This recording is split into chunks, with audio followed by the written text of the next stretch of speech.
ఈరోజు కదా పుడతడు. అనగనగా ఒక ఊర్లో ఒక పెదరాసి పెద్దమ్మ ఉంది. ఆమెకు నలుగురు కొడుకులు.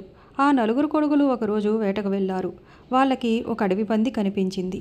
వాళ్ళని చూసి ఆ పంది, నన్ను చంపకండి, నేను చెప్పే మాట వినండి. ఇక్కడ 4 కుంచాల వరహాలు చల్లాను. నేను నీళ్లు తాగి వచ్చే లోపల వాటిని మీరెత్తితే నన్ను చంపండి. ఒకవేళ ఎత్తలేకపోతే నేను మిమ్మల్ని మింగేస్తాను అంది. ఓస్, ఇదెంత పని, నువ్వు వెళ్ళిరా అన్నారు ఆ నలుగురు అన్నదమ్ములు. కానీ వాళ్ళు పంది తిరిగి వచ్చేలోపు ఎత్తలేకపోయారు. ఆ పంది వాళ్ళ నలుగురిని మింగేసింది. తన కొడుకులు తిరిగి రాలేదని పెదరాసి పెద్దమ్మ ఏడుస్తూ ఒక పచ్చిమిరపకాయని పక్కలో పెట్టుకుని పడుకుంది. తెల్లారేసరికి ఆమెకి ఒక బుడతడు పుట్టాడు. వెంటనే బుడతడు, అమ్మా నేను వేటకు వెళ్తాను అన్నాడు. మీ నలుగురు అన్నలు వేటకు వెళ్ళి చనిపోయారు. వాళ్ళని అడవి పంది మింగేసింది. నిన్ను కూడా మింగుతుంది, వెళ్ళవద్దని ఏడ్చింది పెదరాసి పెద్దమ్మ. కానీ బుడతడు ఆమె మాట వినకుండా కత్తి తీసుకుని అడవికి వెళ్ళాడు. అక్కడ అన్నల్ని మింగిన అడవి పంది కనిపించింది. ఇది వరకులాగానే పంది, నన్ను చంపకు, నేను నీళ్లు తాగు వచ్చేసరికి 4 కుంచాల వరహాలు ఎత్తితే నన్ను చంపు అంది. బుడతడు సరేనని దాని ముందే నిమిషంలో 4 కుంచాల వరహాలని ఎత్తి పందిని మధ్యకు నరికాడు. నలుగురు అన్నలు పంది పొట్టలో నుంచి బయటపడ్డారు. వాళ్ళు బుడతన్ని చూసి అసహ్యంతో గొయ్యి తీసి గోతులో కప్పెట్టారు. కప్పెట్టి ఇంటికి వెళ్ళిపోయారు.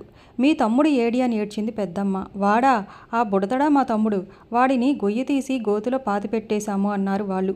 అయ్యో, ఎంత పొరపాటు చేశారు, వాడే మీ తమ్ముడు, గొయ్యి తవ్వి వాడిని తీసుకురండి అంది వాళ్ళమ్మ.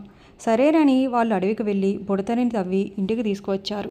పెదరాసి పెద్దమ్మ బూరెలు వండి నలుగురు కొడుకులకి పెట్టి బుడతడికి మాత్రం పేడ బూరెలు వండి పెట్టింది.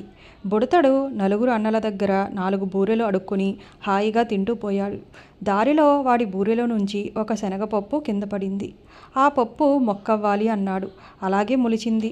చెట్టు పెరగాలి అన్నాడు, పెద్ద వృక్షం అయ్యింది. పువ్వు పుయ్యాలి, బూరెలు వండాలి అన్నాడు, అలాగే పువ్వు పూసింది, బూరెలు పండింది. హాయిగా చెట్టెక్కి బూరెలు తింటూ ఉన్నాడు బుడతడు. ఆ దారిలో ఒకరోజు ఒక రాజకుమార్తె వెళ్తూ ఉంది. బూరెలను చూసి ఆమెకు నోరూరింది. నాకు బూరెలు పెట్టవా అంది. నోటితో పెడితే నోరెంగిలి, కాలితో పెడితే కాలింగిలి, కన్నుతో పెడితే కన్నెంగిలి, ఎలా పెట్టను అన్నాడు బుడతడు. నీ తల వెంట్రుకతో పెట్టు అంది ఆమె.